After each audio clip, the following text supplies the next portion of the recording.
In the winter of 1962, a young shopkeeper's son named Arthur Penwell stood outside a bank in Omaha, holding a rejection letter that would have ended most careers before they began. The loan officer had called his idea reckless, the kind of thing that sounded clever on paper, but collapsed the moment real money touched it.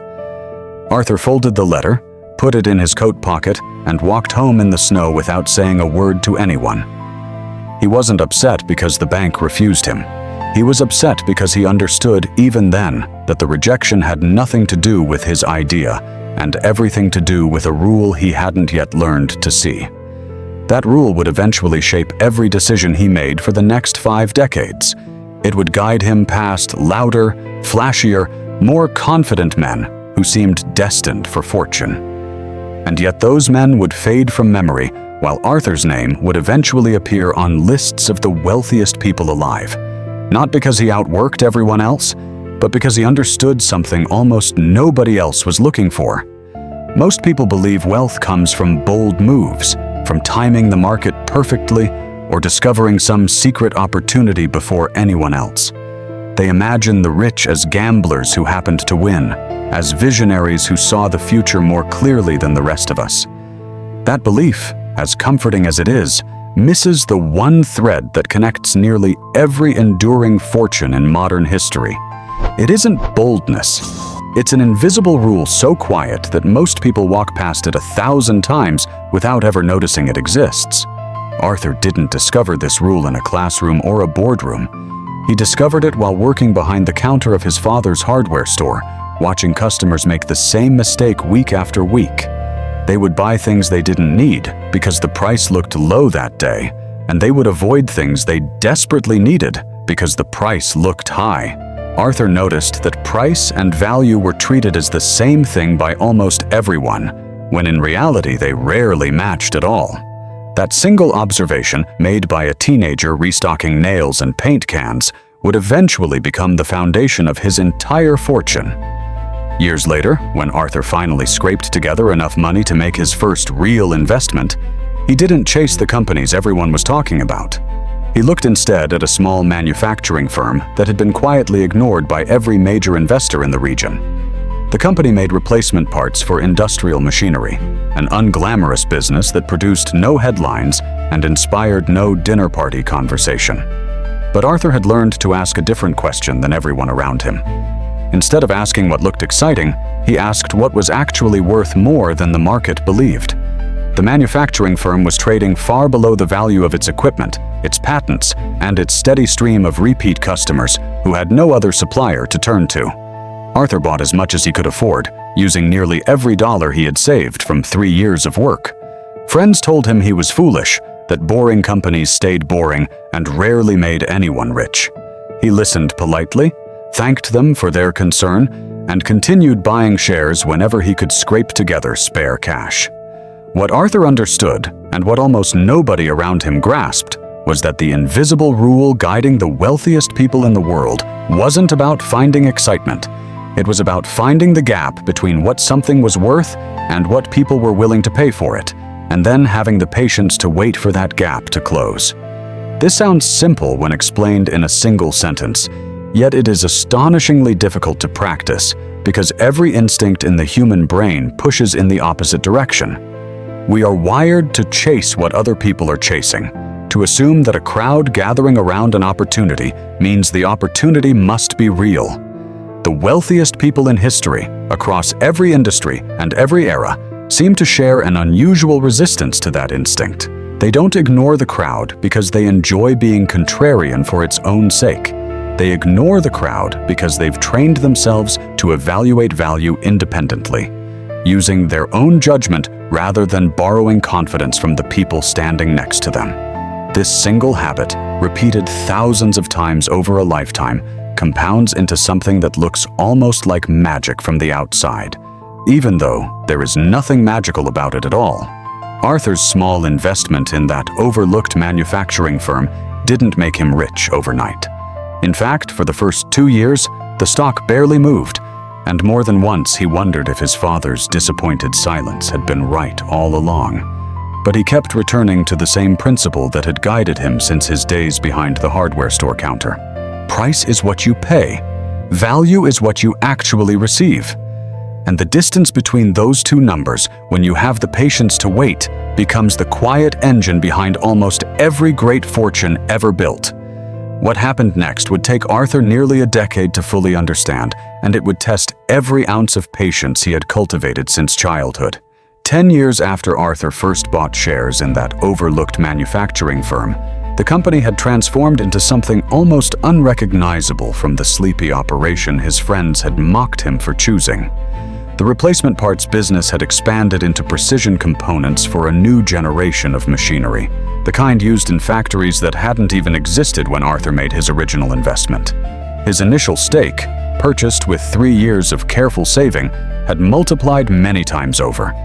Yet the story of Arthur Penwell isn't really about that one investment at all. It's about what he did with the money once it started arriving, because that decision revealed the second half of the invisible rule almost nobody notices. Most people assume that once wealth begins to grow, the hard part is over. They imagine that money simply continues expanding on its own, like a snowball rolling downhill without any further effort required.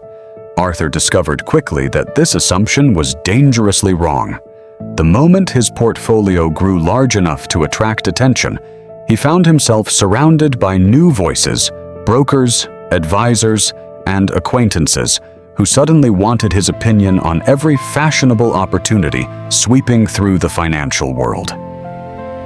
Each one promised faster returns, bigger breakthroughs, and easier paths to even greater fortune. Arthur listened to these pitches the same way he had listened to his childhood customers, with polite attention and quiet skepticism. He noticed something curious happening around him. The same instinct that had once pushed shoppers toward badly priced hardware was now pushing wealthy investors toward badly priced opportunities, just with more zeros attached. The names had changed, the sums had grown, but the underlying mistake remained identical. People kept confusing excitement with value, and Arthur kept refusing to make that same confusion, even as the pressure to chase trends grew louder with every year his fortune expanded. This refusal cost him socially more than once. At dinners among newly wealthy peers, Arthur would sit quietly while others boasted about doubling their money in speculative ventures that promised revolutionary breakthroughs. He rarely joined those conversations, and some mistook his silence for a lack of ambition or imagination.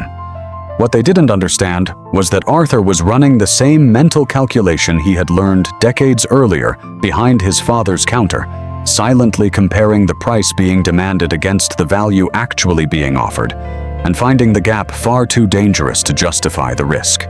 Occasionally, this discipline meant watching others celebrate gains that Arthur had deliberately avoided. A group of his acquaintances once poured money into a rapidly rising venture that seemed unstoppable for nearly 18 months. Arthur studied the same company and walked away, unable to find any real foundation beneath the soaring price. When the venture eventually collapsed, wiping out most of his acquaintances' gains within a matter of weeks, nobody thanked Arthur for his restraint. Nobody even remembered that he had warned them quietly, months earlier, over a dinner nobody had taken seriously at the time. What separated Arthur from those investors wasn't superior intelligence or access to secret information. It was his refusal to let other people's enthusiasm substitute for his own judgment, a habit he had practiced so many times that it had become almost automatic. He treated every opportunity, no matter how fashionable or urgent it appeared, with the same question he had asked as a teenager watching customers overpay for shovels during a snowstorm. What is this actually worth? Independent of how badly everyone else seems to want it right now. This pattern repeated itself throughout Arthur's career in ways that rarely made headlines, because caution and patience don't generate exciting stories the way dramatic wins and catastrophic losses do. He passed on opportunities that later became infamous collapses, not because he predicted their failure with any precision, but because he consistently refused to pay prices that assumed perfection would last forever. He held on to unglamorous businesses long after fashionable investors had moved on to newer excitement, watching those same businesses quietly compound in value while nobody else was paying attention anymore. By the time Arthur reached his 50s, something remarkable had happened almost invisibly. His fortune had grown not through any single spectacular event, but through decades of consistently refusing to overpay and consistently recognizing value that other people overlooked. Financial journalists who eventually tried to profile him struggled to find a dramatic turning point, a single genius trade that explained everything. There wasn't one. There was only the same quiet principle, applied patiently, thousands of times, across an entire lifetime. What made this even more remarkable was how ordinary Arthur's daily life remained throughout this transformation. He didn't build a lavish estate or surround himself with symbols of success.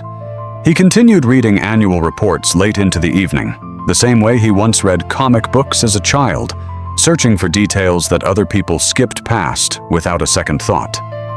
Wealth, for Arthur, had never been the goal itself. It had simply become the natural byproduct of consistently applying a rule that almost everyone around him was too distracted to notice. But there was one final piece of this rule that Arthur wouldn't fully articulate until much later in life, a piece that explained not just how fortunes are built, but why so many of them eventually disappear. Arthur was 73 years old when a journalist finally convinced him to sit down for a rare, lengthy interview about his career. The reporter had spent months tracking down the story behind Arthur's fortune, expecting to uncover some hidden strategy or secret formula that had never been publicly revealed. Instead, Arthur spent most of the conversation talking about something that had nothing to do with picking investments at all. He spoke instead about watching other wealthy people lose everything, not through bad luck or market crashes, but through a failure to understand the final piece of the rule that had guided his entire life. That final piece, Arthur explained, wasn't about finding value or resisting the crowd. It was about protecting what you already had, even when protecting it felt boring compared to chasing more. He had watched brilliant investors, men and women far sharper than himself in many respects, build extraordinary fortunes, only to lose them within a single generation. The pattern was always eerily similar. Once wealth reached a certain size, these people began believing their own success proved they could no longer fail, and that belief quietly became more dangerous than any single bad investment ever could be. Arthur described one acquaintance in particular, a man who had built a genuinely impressive fortune through decades of careful, disciplined investing, remarkably similar to Arthur's own approach. This man, however, made one critical shift as his confidence grew. He began borrowing heavily against his portfolio to amplify his returns, reasoning that his proven judgment justified the additional risk. For several years, the strategy worked brilliantly, and his fortune grew faster than it ever had before. Then a sudden market downturn arrived, the kind that happens every decade or so without warning.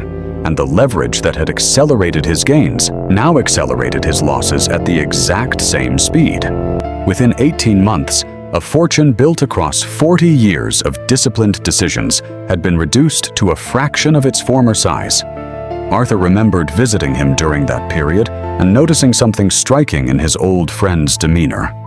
He wasn't devastated by the numbers themselves so much as by the realization that he had broken his own rule, the very principle that had made him wealthy in the first place.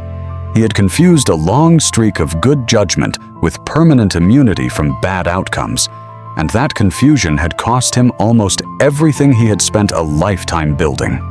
Arthur never made that mistake, and he attributed his restraint to a promise he had made to himself decades earlier, back when he was still working behind his father's counter. He had watched customers occasionally win big on a single reckless purchase, only to lose everything on the next one because the win had convinced them that recklessness itself was a winning strategy. Arthur decided early on that no streak of good decisions, no matter how long it lasted, would ever convince him that the fundamental rule no longer applied. Price versus value, patience over urgency, judgment over crowds, protection over amplification. These weren't separate lessons in his mind. They were four faces of the exact same invisible rule. The journalist asked Arthur directly why so few people, even highly intelligent and successful people, seemed capable of following this rule consistently over an entire lifetime. Arthur thought about the question for a long moment before answering. He explained that the rule was simple to understand, but almost unbearably difficult to practice, because it required constantly resisting emotions that felt completely justified in the moment. Fear convinces you to sell good assets during temporary panic. Excitement convinces you to overpay during temporary euphoria. Confidence convinces you that past success guarantees future safety. The rule doesn't ask you to eliminate these emotions, Arthur said, because that's impossible for any human being. It simply asks you to notice them clearly enough that they stop making your decisions for you. By the end of his life, Arthur's fortune had grown into something almost unimaginable compared to that rejected loan application from 1962. Yet when people asked him what he was most proud of, he never mentioned the size of his portfolio or the companies he had helped build. He mentioned instead the fact that he had never once needed to rebuild what he had already earned, because he had never allowed a single moment of overconfidence to undo decades of careful discipline.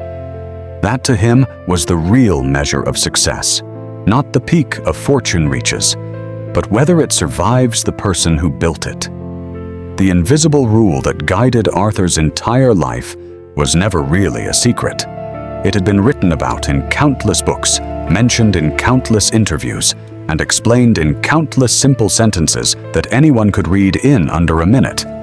Yet somehow it remained invisible to almost everyone, not because it was hidden, but because following it consistently required something far rarer than intelligence. It required the willingness to remain patient, disciplined, and quietly unimpressed by excitement in a world that constantly rewards the exact opposite behavior. And perhaps that is the final truth hiding inside every great fortune ever built. The rule was never invisible at all. Almost everyone simply chose to look away from it.